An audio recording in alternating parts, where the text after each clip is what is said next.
Kita tes dulu ya. Ini suara Ustaz terdengar jelas kah? Alhamdulillah jelas Ustaz. Oke, baik kalau gitu.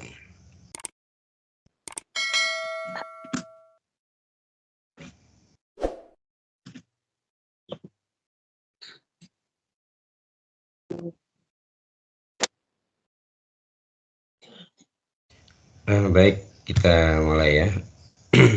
Bismillahirrahmanirrahim. Assalamualaikum warahmatullahi wabarakatuh. Waalaikumsalam warahmatullahi wabarakatuh. Alhamdulillahilladzi hadana subulas salam wa afhamana bisyari'ati khairil anam. Asyhadu an la ilaha illallah wahdahu la syarikalah dzul jalali wal ikram. Asyhadu anna sayyidana wa nabiyyana Muhammadan abduhu wa rasuluh. Allahumma salli wa sallim wa barik ala sayyidina Muhammad wa ala alihi wa ashabihi wa tabi'ina wa tabi'i at-tabi'ina bi ihsani ila yaumiddin. Wa qala Allah ta'ala fil kitabihil karim. A'udzu billahi minasyaitonir rajim.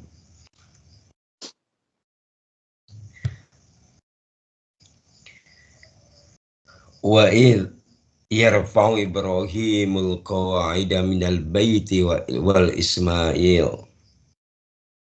Rabbana taqabbal minna innaka antas sami'un alim. Sadaqallahul azim wa nahnu ala dzalika minasyahidin wa syakirin alhamdulillahi rabbil alamin.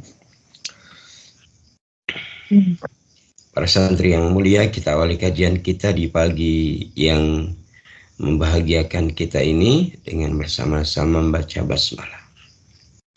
Bismillahirrahmanirrahim. Alhamdulillah, kita bersyukur kepada Allah Ta'ala.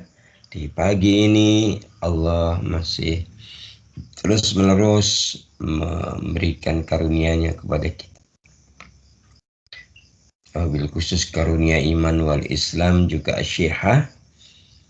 Nampak hari ini kita masih diberikan kesempatan untuk terus menerus berproses menyempurnakan ikhtiar untuk menyempurnakan ketaatan kepada Allah, mengagungkan Allah, kemudian menghambakan diri kepada Allah hingga berserah diri atau bertawakal kepada Allah. Semoga ini semua menjadi wasilah Allah menjadikan atau meneguhkan al-hidayah atau petunjuknya kepada kita. Hingga hari-hari yang kita lalui, hari-hari yang penuh dengan cahaya petunjuk dari Allah, hingga kita terus-menerus berada di jalannya. Terus berada di jalan Allah, jalan yang dipenuhi dengan kebarokahan, dipenuhi dengan kemuliaan insyaallah. Para santri yang mulia, kita bersalat dan salam semoga Allah limpah curahkan kepada junjungan kita baginda Nabi besar Muhammad sallallahu alaihi wasallam dan juga kepada seluruh pengikutnya hingga akhir zaman nanti. Ibu para santri yang mulia, gitu ya. Hari ini kajian kita akan bahas ya, melanjutkan pelajaran kita di pekan yang lalu tentang radiyah tetapi di kalangan para anbiya ya. Kemarin kita sudah sampai pembahasan tentang seorang nabi yang masuk dalam kategori Abul Anbiya, yaitu tentang Nabi Ibrahim dan keluarganya. Kita sampai mana pembahasannya? Ada yang masih ingat kah?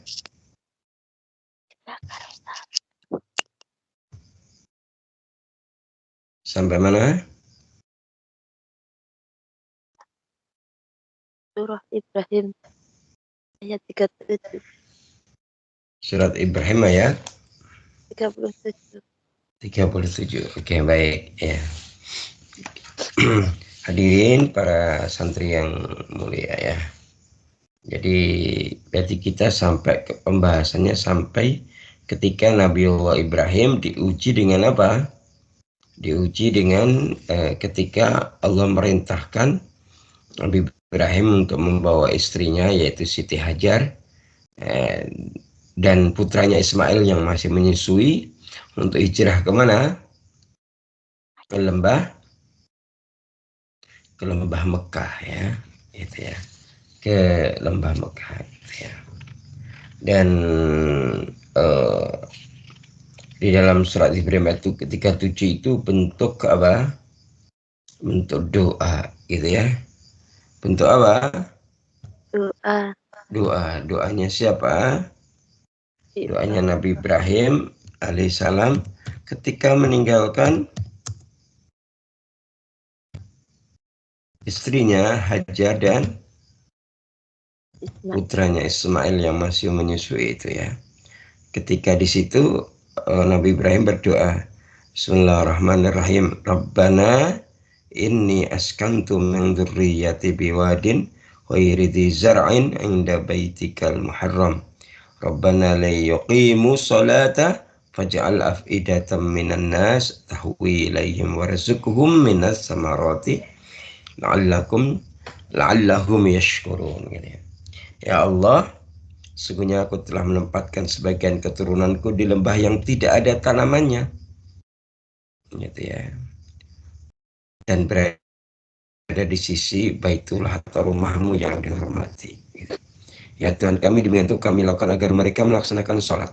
Maka jadikanlah, gitu ya, faj'al af'idatan minan nasi tahwi ilaihim warzuqhum minas samarati la'allahum yashkurun. Jadikanlah hati sebagian manusia cenderung kepada mereka, gitu ya. Yahdi tahwi ilaihim gitu ya. Dan anugerahkanlah mereka rezeki dari buah-buahan gitu ya. Warzuqhum minas samarat. Mudah-mudahan mereka bersyukur. La'allahum yashkurun. Nah, jadi pendidikan oleh panjang ini bagian dari ujian Allah kepada Ibrahim dan keluarganya, dalam hal ini kepada Hajar dan putranya Ismail gitu ya. Nah, ketika Nabi Ibrahim meninggalkannya, sekali lagi Hajar dalam kondisi sedang menyusui, masih suasana menyusui gitu ya. Maka ketika mereka berdua, Hajar dan Ismail itu sudah ditinggalkan Ibrahim alaihissalam, maka Hajar menyusui Ismail hingga apa? Hingga asinya habis ya, dan mengering ya. Karena memang di di situ kan dikatakan apa? Biwadin ghairi dzi zar'in gitu ya. Di situ di lembah tidak ada tanaman. Berarti lembah yang tandus, gitu ya. Berarti kalau nggak ada tanaman berarti tidak ada air gitu ya. Maka ketika asinya Hajar itu habis dan mengering karena memang tidak mendapatkan cukup makanan ya gitu ya. Maka Hajar pun memberi Ismail dengan air dari kantong air yang ditinggalkan Ibrahim gitu ya. Tetapi lagi-lagi tidak butuh waktu yang lama, bekal air pun habis diminum oleh Hajar dan bayinya itu. Maka kalau bayi itu kalau haus gimana? Menangis. Maka Ismail pun kembali menangis karena kehausan gitu ya. Maka ibunya Hajar pun bangkit berdiri lalu melihat di sekeliling berharap ada orang yang bisa menolongnya. Tetapi lagi-lagi lembah itu adalah lembah yang memang teramat sunyi ya. Lembah yang gersang, sunyi, kering gitu ya. Tak ada seorang pun di sana. Lalu ia melihat ke sana, ke kanan, kemari, ke sana, ke sini, dilihatlah gitu. Maka nampak sebuah bukit ya. Tidak terlalu tinggi bukitnya, namanya Bukit Sofa. Maka Hajar mulai berjalan naik menuju puncak Bukit Sofa itu. Tiba di sana pandangannya ke lembah di bawahnya, tapi tidak ada seorang pun terlihat olehnya. Juga tidak ada air atau pepohonan. Maka ia akhirnya berlari ke bukit. Ya, tempatnya ia tadi duduk bersama Ismail. Di mana duduknya itu? Ya duduknya di lembah, gitu ya. Di lembah ya. Di lembah yang sebenarnya itu di bawah pohon yang kering gitu ya. Nah setelah itu dia melihat bukit yang lain yang lebih tinggi, yaitu bukit Marwah. Dia berlari sampai puncak, kemudian dia melihat di sekelilingnya tidak ada orang, tidak ada air lagi. Dia kembali lari ke sofa, kemudian ke Marwah sampai 7 kali. Dan itulah kemudian menjadi apa?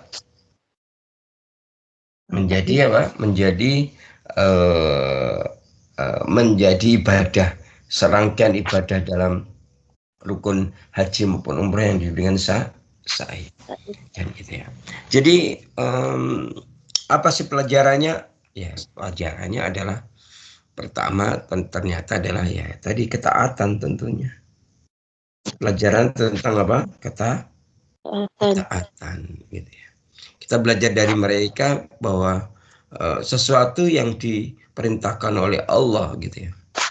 Ya, kita hanya bertugas untuk mentaatinya gitu ya. Bagaimana kalau menurut diri kita tidak cocok? Gitu ya. Kita bisa belajar, kita harus mengalahkan itu gitu ya. Gitu ya. Kita harus mengalahkan keinginan diri kita demi mentaati keinginan Allah, karena tugas hamba begitu. Gitu ya. Bahasanya adalah mana ada suami yang ingin meninggalkan istri dan anaknya. Ya. Anaknya masih bayi, istrinya masih dalam keadaan menyusui. Di sebuah lembah yang sunyi, kering, gitu ya, sepi, gitu ya. Ada, gitu. Di sisi lain tentunya pasti kalau tidak karena perintah Allah, Hajar juga nggak mau. Hajar nggak mau berada di situ. Tapi lagi-lagi mereka memberikan contoh kepada kita bahwa ketaatan kepada Allah itu di atas segalanya. Kalau Allah sudah memerintahkan, ya tidak ada lagi apa tawar menawar gitu. Kita belajarnya dari sisi itu, ya. Bahkan kemudian berlanjut, ya, berlanjutkan ya. Kan setelah itu kemudian apa? Kemudian apa? Ada kisah tentang apa?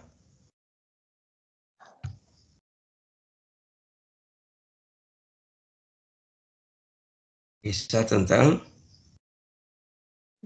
ketika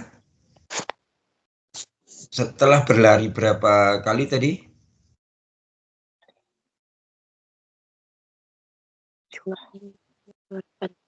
Berlari berapa kali? 7 kali. Iya, 7 kali ya. Ya, gitu ya. Setelah berlari 7 kali gitu ya. Tidak menemukan air gitu ya. Tidak menemukan air. Kemudian apa yang terjadi gitu ya. Ya. Ada sebuah riwayat bahwa tatkala Hajar ya sudah di atas Marwah ya. Berarti ini sudah apa? Lari yang Tujuh. 7. Jadi sa'i itu mulainya adalah sofa, terakhirnya di Marwah. Ketika sudah berada di atas Marwah, ia mendengar suara.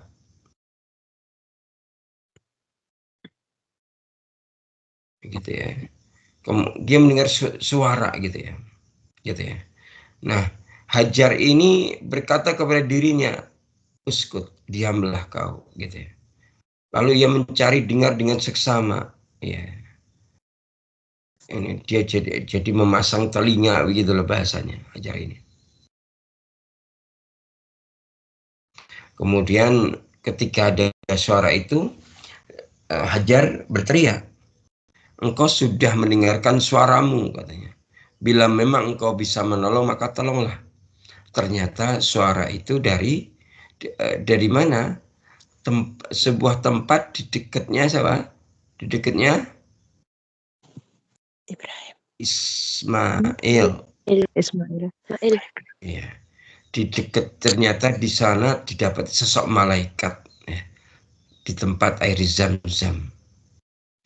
Ya, gitu ya. Jadi ada perawi dalam riwayat ini, ada malaikat dengan sayapnya, gitu ya. Kemudian muncullah air di dekat kakinya Ismail. Ismail. Akhirnya apa?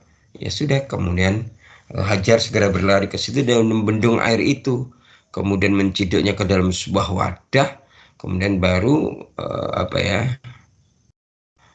untuk meminum. Dan apa? Air itu semakin besar gitu ya, menyembur gitu kan, gitu kan. Maka ada riwayat dari Ibnu Abbas itu, kemudian Nabi Shallallahu Alaihi Wasallam bersabda gitu ya, yarhamullah gitu ya, yarhamullah ya ummu Ismail gitu ya. Semoga Allah merahmati ibunya Ismail gitu ya. Sekiranya ia membiarkan air Zam-Zam gitu ya. Kemudian atau beliau Rasulullah bersabda, sekiranya ia tidak menciduk air tersebut, tentulah air Zam-Zam sudah menjadi mata air yang mengalir gitu ya. Nah, maka ketika diciduk kemudian menyembur gitu ya. Jadi gitu ya. Nah, dari situlah kemudian tiba-tiba ada apa? Dari kejauhan itu muncul sekelompok kabilah. Ya, kabilah dari Jurhum namanya. Dari apa? Jurhum. Jurhum. Nah, gitu ya. Dari Jurhum gitu ya.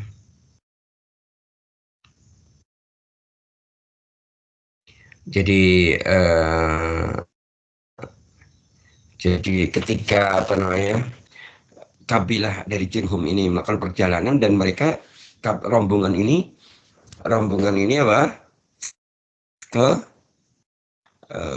Kehausan gitu ya. Ya. Jadi satu rombongan ya, satu keluarga dari Jurhum ini lewat itu. Nah, gitu ya. Kemudian mereka turun ke lembah Mekah, gitu ya. Dia mencari ke sana kemari, tidak ketemu air. Tetapi mereka tiba-tiba melihat burung yang berputar-putar. Melihat apa? Burung yang Burung yang berputar-putar. berputar-putar. Kemudian mereka ada yang komentar, sungguh burung ini benar-benar tengah berputar di atas air, gitu ya.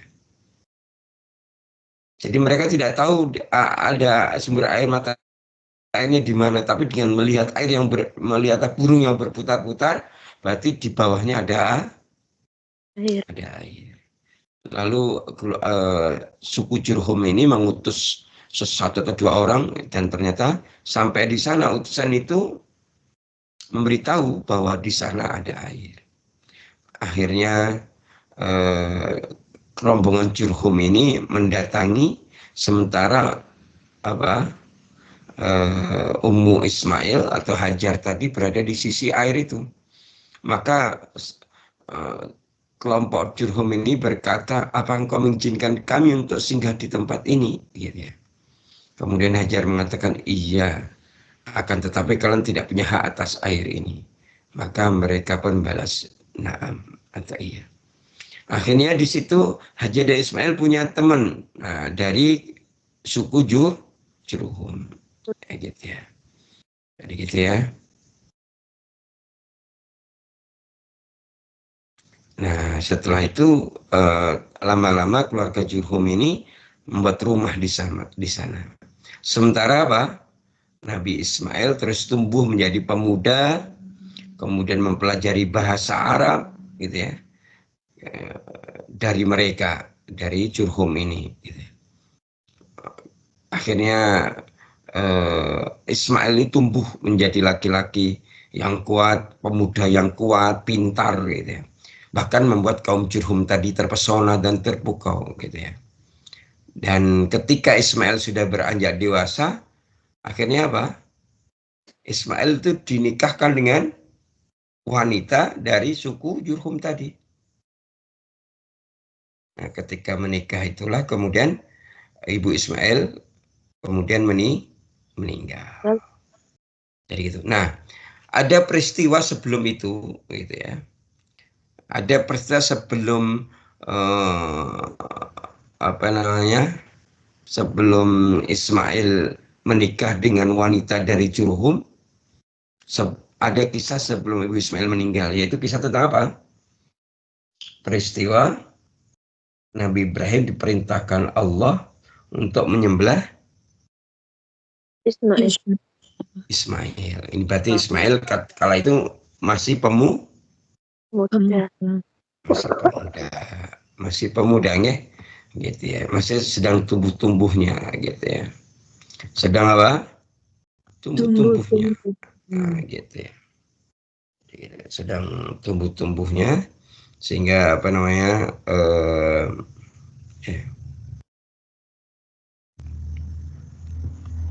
Hadirin yang dimuliakan Allah Ta'ala, gitu ya. Ketika sudah kalau sudah tumbuh menjadi pemuda itu biasanya anak-anak itu bisa diajak apa? Diskusi. Berarti kalau sudah mulai tumbuh pemuda itu nalarnya sudah mulai jalan, gitu ya. Maka kemudian Nabi Ibrahim mendatanginya, kemudian Nabi Ibrahim mengatakan falamma balagha ma'ahu sa'ya, gitu ya. Ketika anak itu, gitu ya, ketika Ismail sampai pada umur yang ia sanggup untuk bekerja bersamanya, mau saya, berarti ini, maka apa? Maka Ibrahim berkata, ya bunayya, inni ara fil manami ani adbakhulah fangzur madza taro. Wahai anakku, sesungguhnya aku ayahmu bermimpi bahwa aku disuruh menyembelihmu, kan gitu. Fangzur madza taro, maka pikirkanlah bagaimana pendapatmu, kan gitu. Qala kemudian Ismail menjawab, ya abati, wahai ayahku, if'al, lakukanlah ma tu'mar, lakukanlah apa yang diperintahkan Allah kepadamu. Satu juduni, ya, insyaallah minas sabirin. Ya, sungguhnya engkau akan mendapatiku termasuk orang-orang yang sabar. Jadi gitu ya. Nah, peristiwa ini diabadikan oleh Allah dalam surat apa? As-Saffat, surat yang ke-37, ayat 101 sampai 107 peristiwanya, penyembelihannya ini. Di mana sih tempatnya penyembelihannya itu?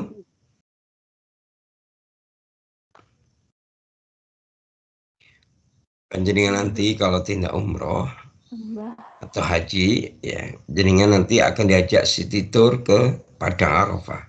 Kemana? Padang Arafah atau di Lembah Arafah.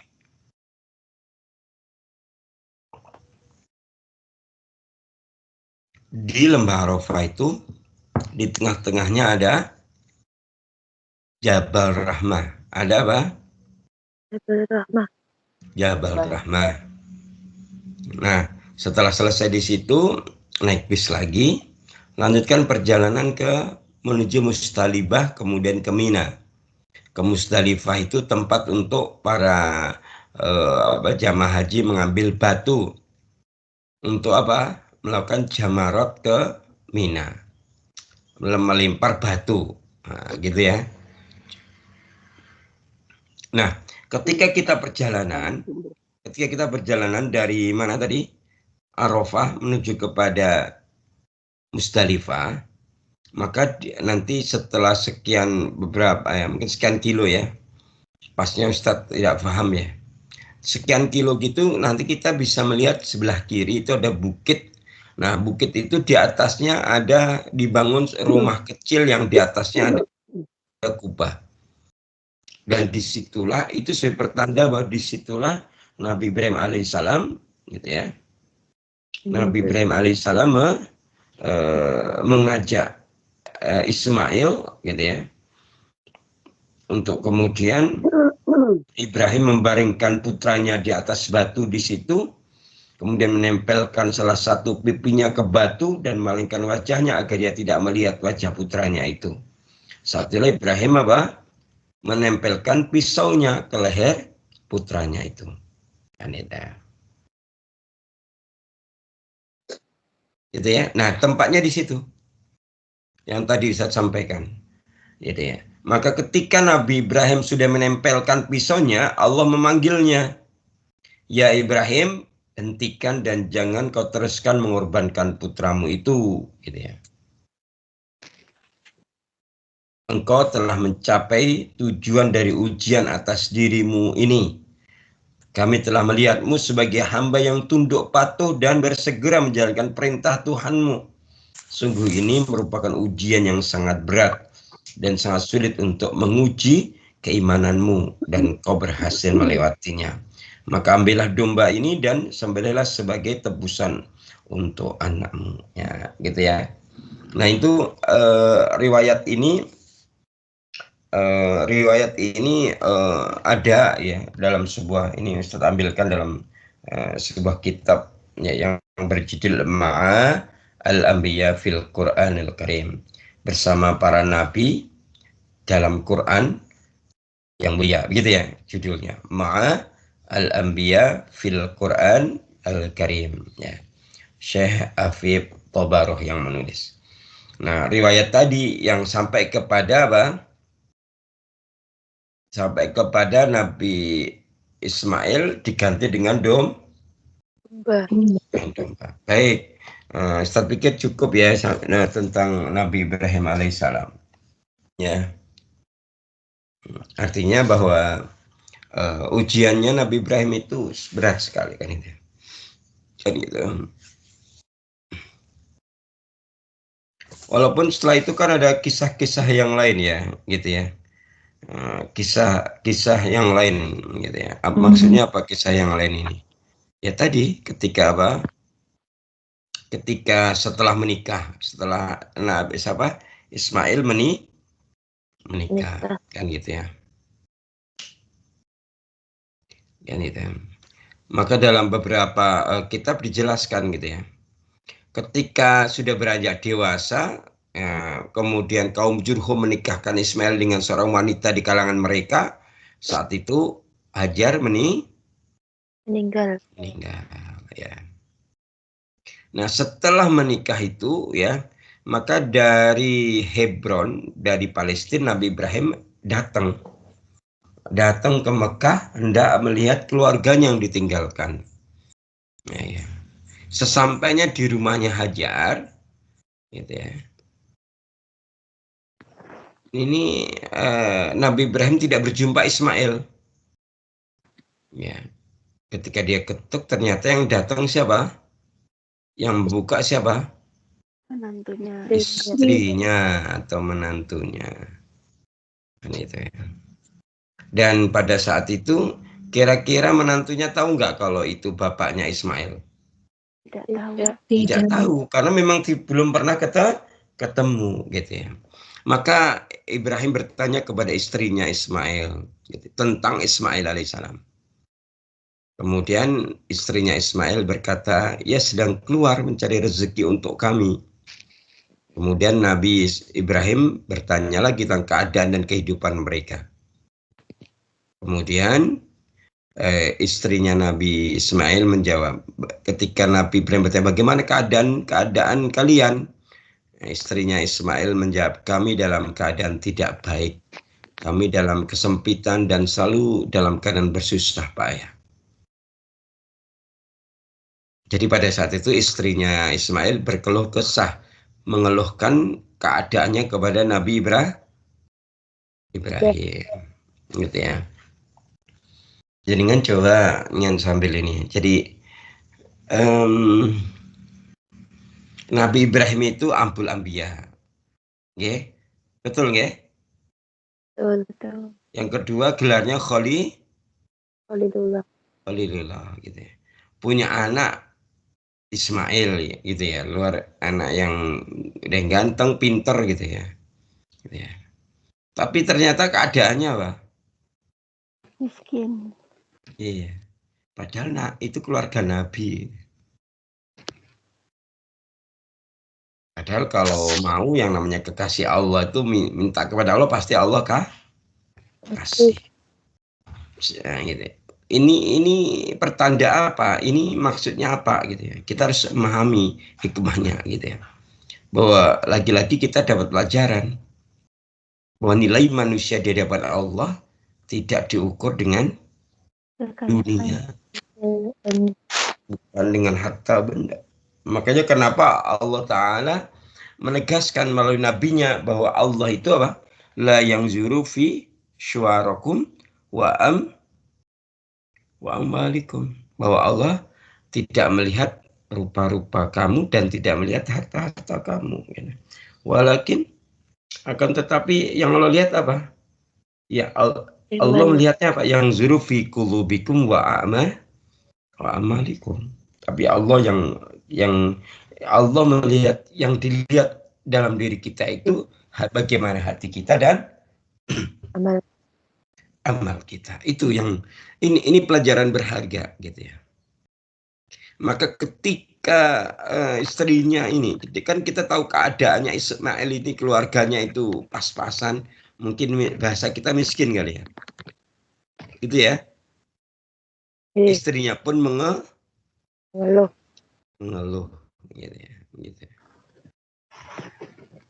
Maka ketika istrinya mengeluhkan keadaannya kepada Ibrahim alaihissalam, Nabi Ibrahim berkata, bila suamimu sudah datang, sampaikan salamku kepadanya.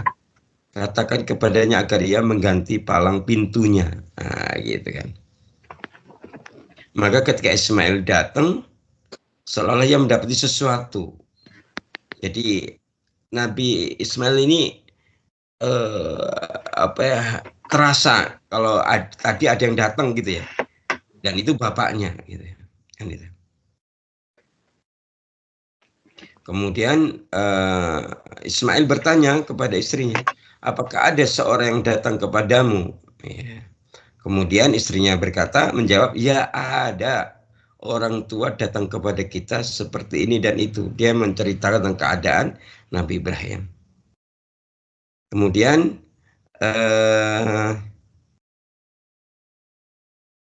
Nabi Ismail bertanya, istrinya mengatakan lagi, ia bertanya kepadaku tentangmu dan aku pun memberitahukannya kepadanya.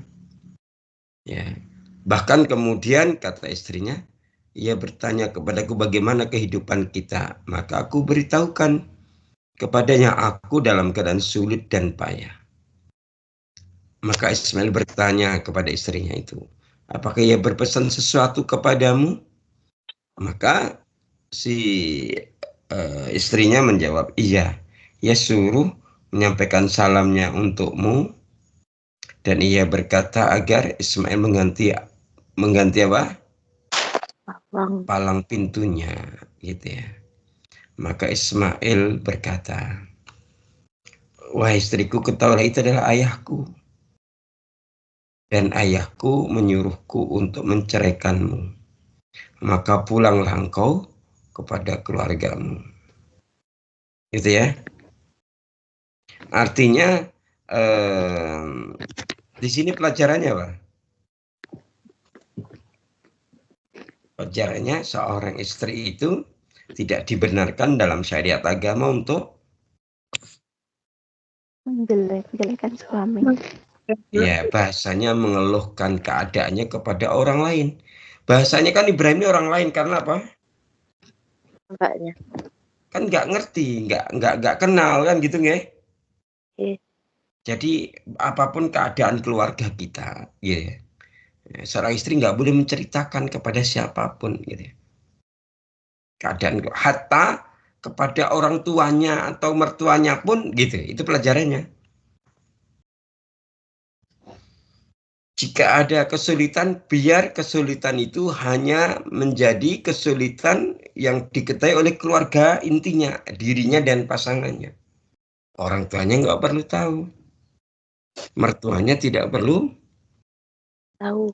tahu gitu ya. Jangan sampai kita menjadi keluarga, kita menjadi keluarga misalnya, kita punya keluarga dikit-dikit ada kejadian, dikit-dikit kemudian Cerita. cerita sama ibunya, cerita sama mertuanya. Nah ini tidak bahasanya tidak ahsan untuk kemandirian keluarga, gitu ya. Maka pelajarannya itu ya, gitu ya. Kita jaga, pokoknya karena apa ya, karena apa ya, karena sesuatu yang terjadi dalam keluarga itu ya itu menjadi apa, dinamika dalam keluarga itu.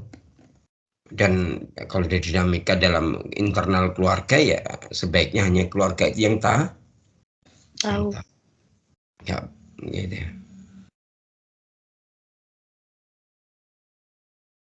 Kemudian dan begitu seterusnya ya. Nggak usah dilanjutkan cerita tentang kehidupan Ismail karena setelah itu Ismail menikah lagi dengan wanita yang lain tapi dari Bani Jurhum lagi tapi wanita yang lain gitu ya. Ya, nah, setelah itu baru walaupun gini ada pelajaran sih gini, mungkin ada baiknya kita melanjutkan kisahnya gitu ya. Biar kita itu tahu pembandingnya antara istri pertamanya dan istri yang Dua. keduanya gitu ya. Baik, masih di kitab yang sama yang tadi Ustadz sebutkan ya, bahwa kemudian Ismail ini menikah lagi dengan wanita yang lain dari kalangan Jurhum tadi. Setelah beberapa saat kemudian Nabi Ibrahim kembali lagi untuk mengunjungi anaknya itu gitu ya. Begitu sampai ke rumahnya Ismail, Nabi Ibrahim tidak mendapati Ismail. Maka ia pun masuk menemui istri Ismail yang ia bertanya kepada istri Ismail itu tentangnya. Maka ketika Nabi Ibrahim bertanya tentang Ismail kepada istrinya ini, maka istrinya menjawab, ia tengah mencari nafkah untuk kami. Terus kemudian Nabi Ibrahim bertanya yang sama, bagaimana keadaan kalian? Nabi Ibrahim kemudian sekali lagi bertanya begitu, istrinya menjawab, kami baik dan longgar. Ia memuji Allah atas hal itu. Maka Nabi Ibrahim bertanya lagi, apa makanan kalian? Ia menjawab, daging. Nabi Ibrahim bertanya, lalu minuman kalian apa? Air.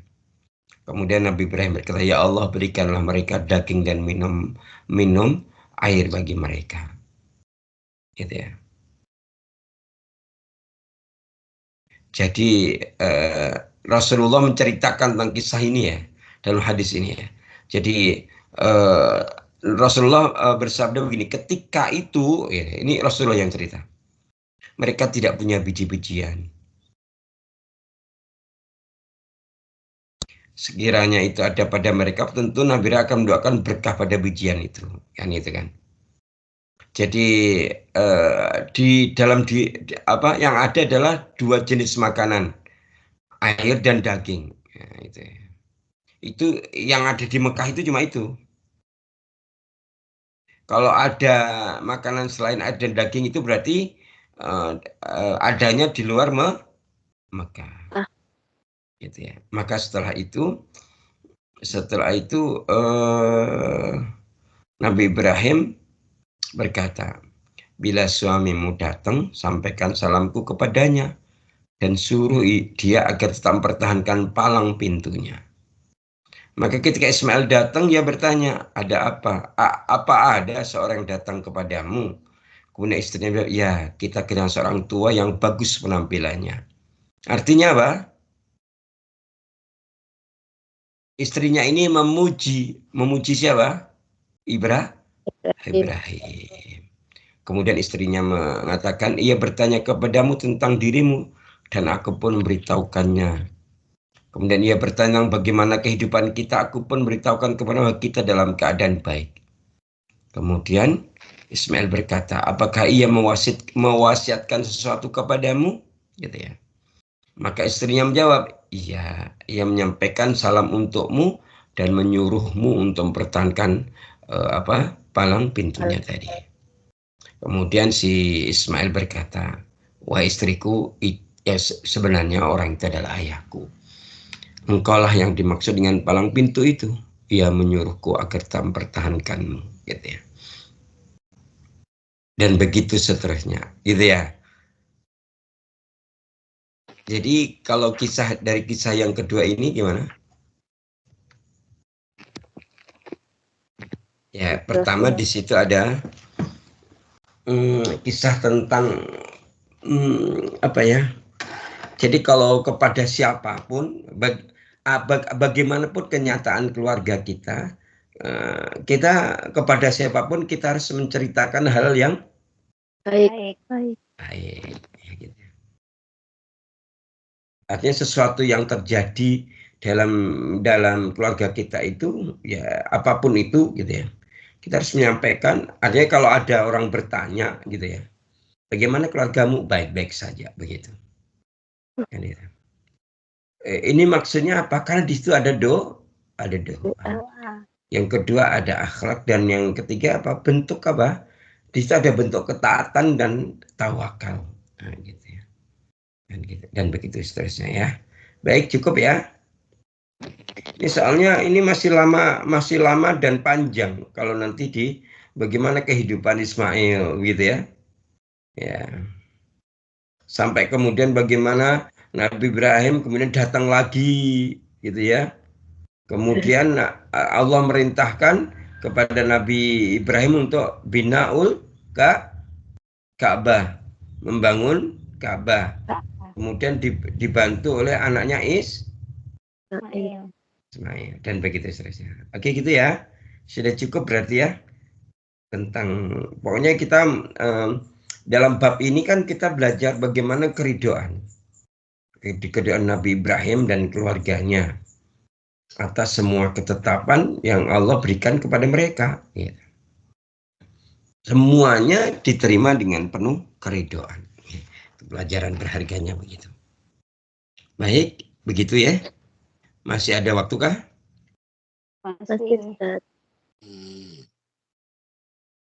Masih ada? Masih, ya. Berarti kita lanjutkan dikit boleh ya? Boleh. Nah, sudah selesai ini bab tentang Nabi Ibrahim. Ya, secukupnya ya. Kita akan masuk ke Nabi yang berikutnya. Nabi yang berikutnya.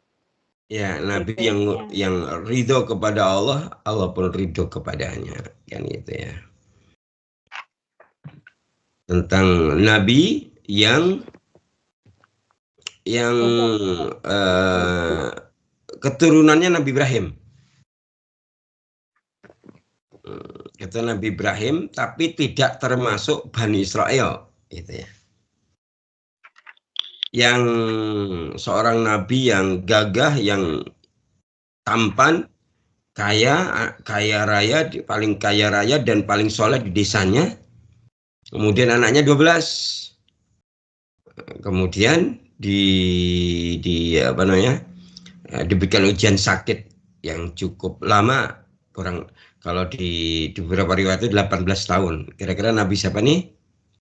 Nabi Ayub alaihissalam. Nabi Ayub alaihissalam.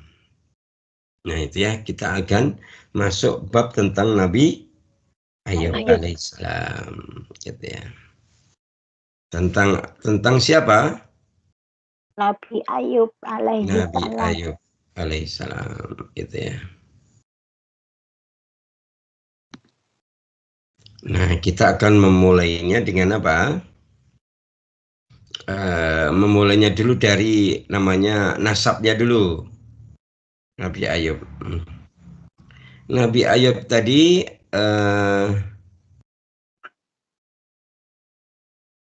Nabi Ayub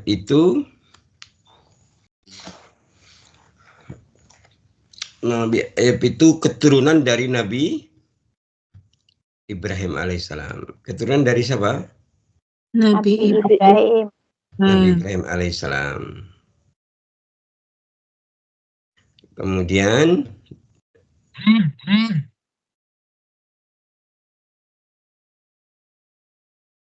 tetapi tidak masuk Bani Bani Israel. Israel. Bani Israel. Kok bisa gitu, Ustaz? Nah, yuk kita bahas.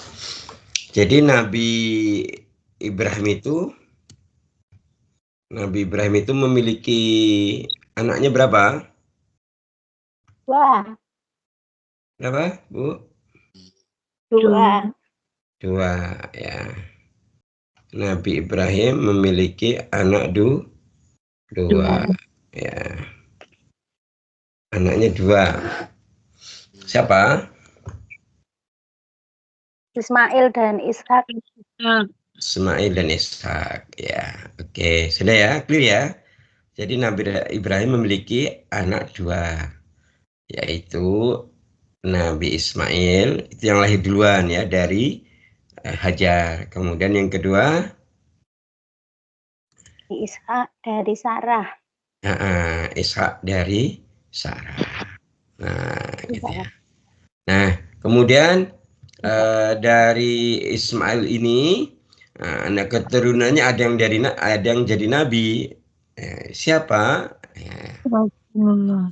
Rasulullah Sallallahu Alaihi Wasallam. Sedangkan dari Ishak punya anak berapa? 12. 2. Punya anak berapa? Ishak. Wah, Yakub dan Yakub dan siapa? Yakub. Zakaria. Bukan. Ayo siapa?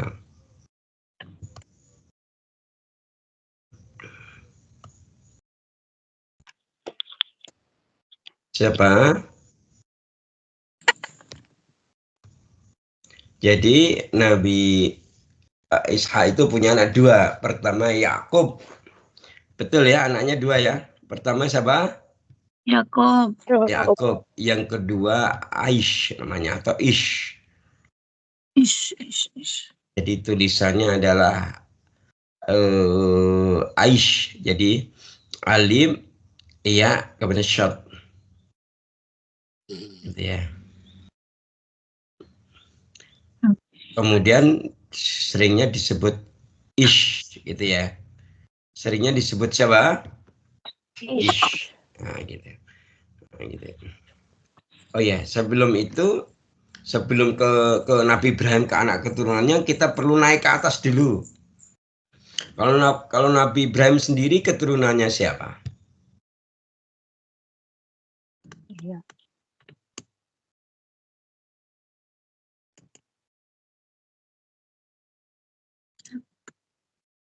Nabi Sulaiman.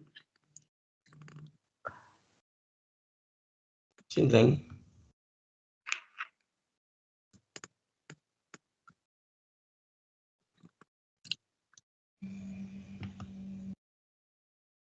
Keturunannya Nabi Nuh alaihissalam. Ya, keturunannya siapa? Nabi Nuh. Nabi Nuh alaihissalam. Oke, sudah ya. Oke, sudah ini ya. Sampun ini, clear ya. Jadi nasabnya kalau Ibrahim itu anak keturunan dari Nabi Nuh alaihi salam. Salam. Sebenarnya sama dengan siapa? Waktu itu Nabi Ibrahim dakwahnya menghadapi seorang raja namanya Namrud. Raja Namrud. Ya. Nah, Raja Namrud. Nah, Raja Namrud itu juga keturunannya Nabi Nuh. Gitu nggak? Keturunannya siapa? Nabi Nuh. Nabi Nuh. Oke, sudah ya. Nah, sekarang kembali ke bawah. Nabi Ibrahim tadi memiliki anak 2, yaitu siapa? Ismail dan Ishak. Nah, Ismail anak keturunannya menjadi nabi di Jazirah Arab, namanya Rasulullah Rasulullah Sallallahu Alaihi Wasallam di Jazirah Arab, tapi ya. Kemudian di tempat yang lain, nih, di wilayah yang lain, gitu ya, Nabi Ibrahim memiliki cucu dari Ishak, ya. Jadi anaknya Ishak yaitu siapa? Yakub dan Yakub Aish. dan Ish. Nah, Yakub memiliki 9. 12 anak. 12 anak. 12 anak ya, dari 4 istri. Nah, kemudian Yakub ini gelarnya adalah Israel. Sehingga anak keturunannya Yakub disebut Bani Israel. Israel.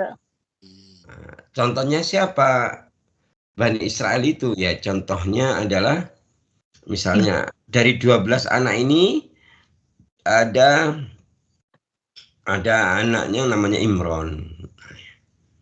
Imron ini punya anak cucu keturunan yang jadi nabi, namanya Musa dan Harun. Sehingga Musa itu bin Imron. Itu ya. Gitu ya. Nah, kemudian ada lagi yang anak keturunan yang lain yang menjadi apa? Menjadi nabi, yang sampai kemudian ada di situ Zakaria. Gitu ya. Zakaria punya saudara ya, namanya Hannah. Hannah punya anak namanya Maryam, gitu ya. Jadi kan bingung betul. Contoh. Natawi bingung nggak pun Natawi? Ya pun itu contohnya. Kemudian misal ada anak Yakub yang lain namanya Yahuza atau Yahuda. Anak keturunannya jadi nabi, namanya siapa? Isa. Daud. Daud. Setelah Daud Sulaiman. Nah, Daud dan Sulaiman ini kemudian disebut bangsa Yahudi itu dari sini. Karena dari bapak moyangnya Yahuda atau Yahuza. Jadi sebenarnya tidak semuanya Bani Israel itu Yahudi. Paham ya? Sampai di sini ya? Paham, halo. Sampai di sini paham kah? Insya Allah Ustaz. Baik. Nah, kita kembali ke Ishak lagi. Ishak punya anak yang lain namanya Ish. Ya, anak yang lain namanya siapa? Ish. Nah, Ish ini tinggalnya tidak di, jadi nanti tinggalnya atau menetapnya akhirnya nanti tidak di Arab, gitu ya. Gitu ya. Kalau asalnya jelas, ya. Kalau asalnya negerinya namanya apa sih?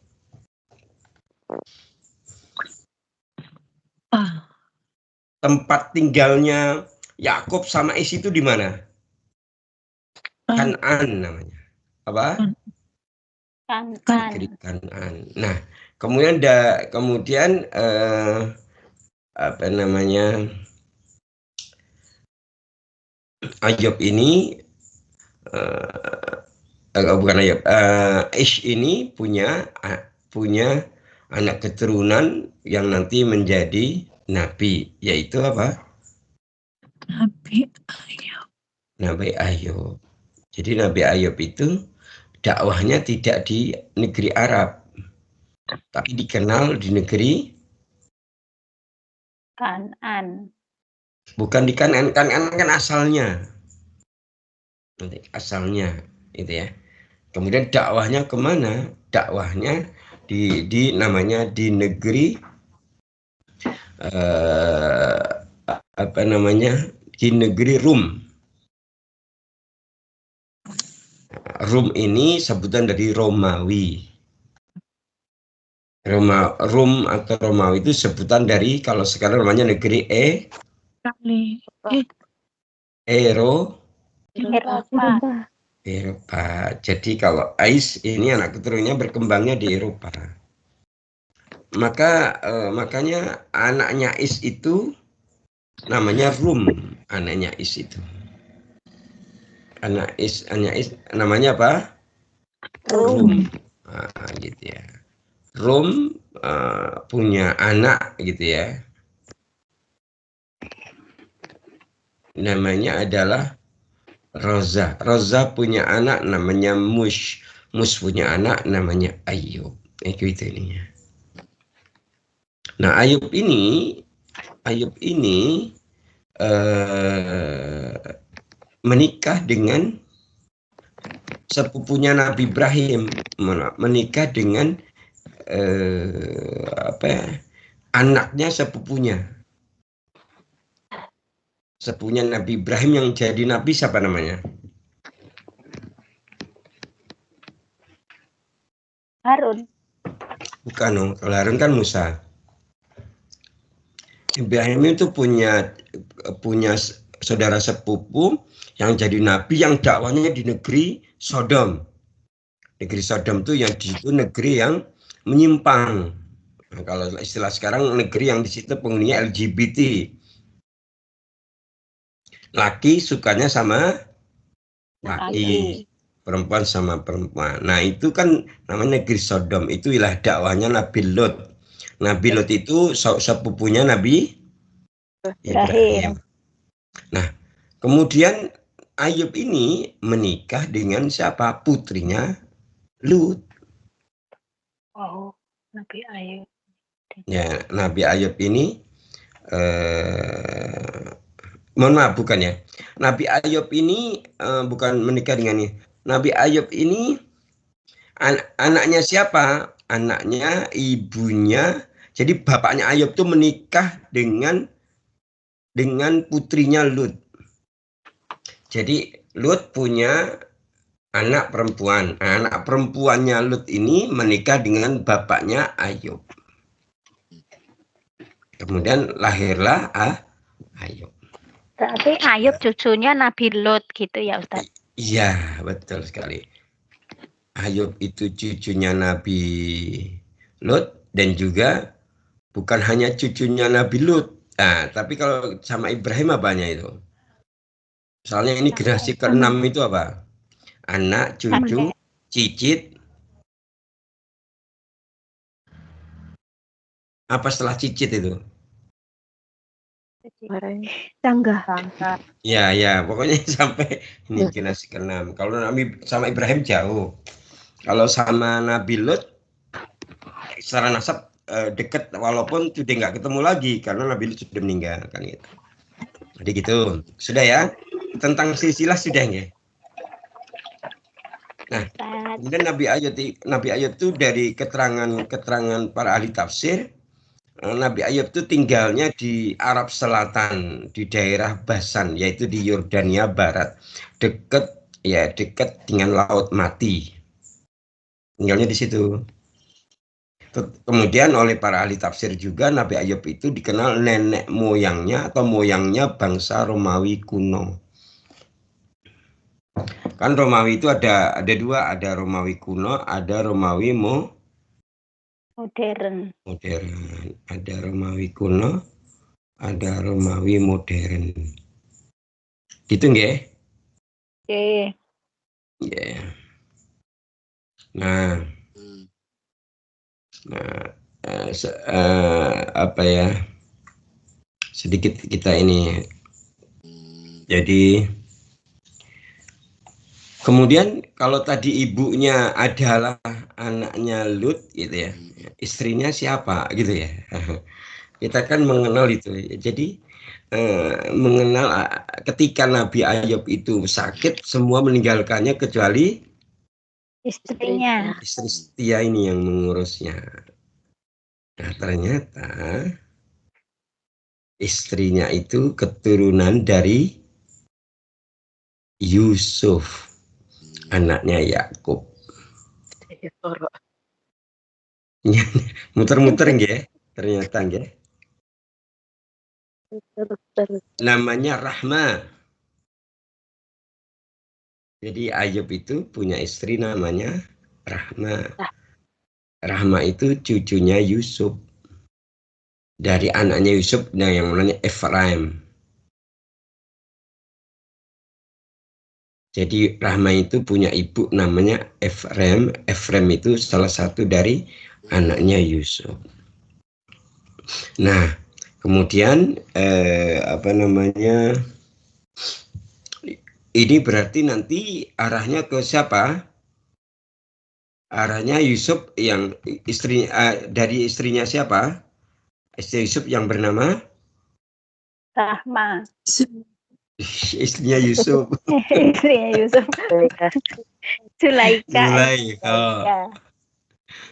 Kan kita pernah jelasin itu kan?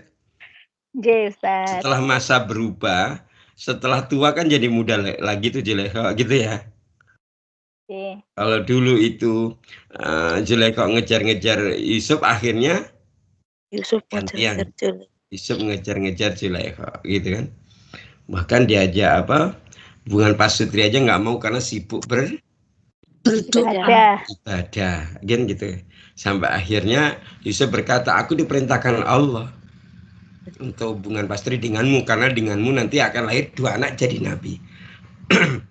Nah, nabinya salah satu adalah Ayub ini yang dimaksud sebenarnya. Nyambung ya sebenarnya dari kisah-kisah dulu gitu ya. Cuma mungkin karena ini kan yang panjang dan lebar pembahasannya, sehingga memang ya ini. Tapi karena kita ngajinya bersifat intensif, akhirnya nyampe juga gitu ya. Gitu nggak? Sudah nggak? Nah, sudah. Baik. Jadi itu keadaannya gitu ya. Nah, bagaimana kisah selengkapnya tentang Nabi Ayub? Nasabnya dianggap selesai ya. Kalau dalam riwayat, kalau istrinya Rahma, anaknya ada 12. Gitu ya. Sudah dianggap selesai. Bagaimana kisahnya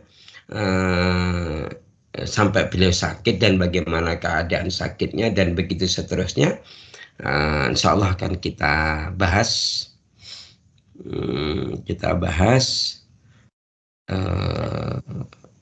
Pada pertemuan yang akan datang, insya Allah. Begitu ya?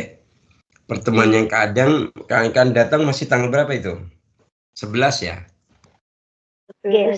Ya, insya Allah berarti kalau dijadwal berdasarkan tiket kan Ustadz berangkatnya tanggal 17. 17 sore ya. Gitu ya, berangkat ke HK-nya ya. Jadi insya Allah berarti pekan depan masih bisa kajian gitu ya. Bisa kajian. Nah, nanti kita berarti tanggal 17-nya kan Ustadz berangkat kan Sabtu tanggal 18 kan, 18 pagi berarti tidak ada kajian dulu karena Ustadz pusing mungkin masih di bandara gitu ya. Oke. Yang pun begitu insya Allah kajian berikutnya kita akan kita laksanakan insya Allah pekan depan. Pelajarannya apa? Kisah tentang bagaimana keridoan Nabi Ayub. Ya. Wallahu ta'ala alam, semoga ada manfaatnya. Kita akhiri dengan hamdalah dan doa kafaratul majelis. Alhamdulillah ya rabbil alamin. Subhanakallahumma wa bihamdika asyhadu an la ilaha illa anta astaghfiruka wa atubu ilaik. Wa'afu minkum. Wassalamualaikum warahmatullahi wabarakatuh. Waalaikumsalam warahmatullahi wabarakatuh. Terima kasih banyak Ustaz. Nggih, sami-sami. Nggih, met aktivitas nggih Ustaz undur diri rumiyin. Monggo Ustaz. Mohon maaf lahir dan batin nggih ibu-ibu sedaya. Selamat melanjutkan sehat selalu. Jaga diri, jaga kesehatan, musimnya lagi wayah ngadep. Assalamualaikum.